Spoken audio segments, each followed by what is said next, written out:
Buti na lang wala si mama, makakatakas din ako. Hep, hep, hep! Ay, ma, nandiyan po pala kayo. Paano naman pupunta, ha? Ano kasi, ma, kikitain ko po kasi mga klase ko, ma. Group study po kami, ma, ngayon. Anong group study? Online class ngayon, di ba? Onlinein ka na, ha?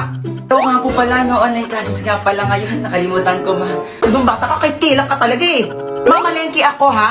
Maglinis ka dito. Opo, maglilinis po ako, ma. Tasa mo yung mga pinggan doon sa kusina, ha? Pagbalik ko dapat malinis sa lahat yon. Ingat po kayo, ma. Sige na.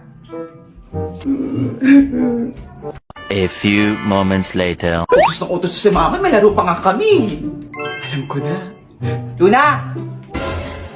Luna! Oh, kuya, bakit po? Di ba paborito mo yung hamburger sa Jollibee? Eh, bakit kuya, malilibre ka? O, gusto mo ba?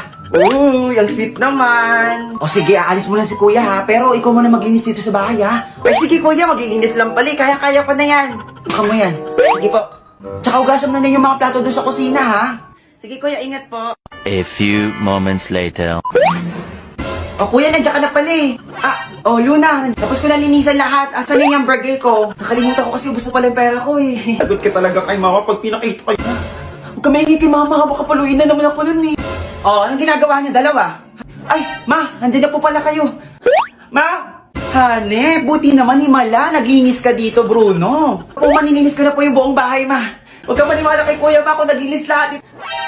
Ito yung video, binidyo ako lahat. Patingin! Panorin mo. Uy, ano video yan? Ito ang ebidensya na pinaglinis ako ni kuya. Ayun, pinahawak niya sa akin itong magandang walis na to. Saan ko naman ba?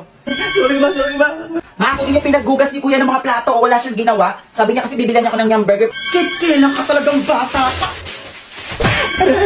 Hindi na maulit, ma. Sorry na, ma. Buti nga sa'yo.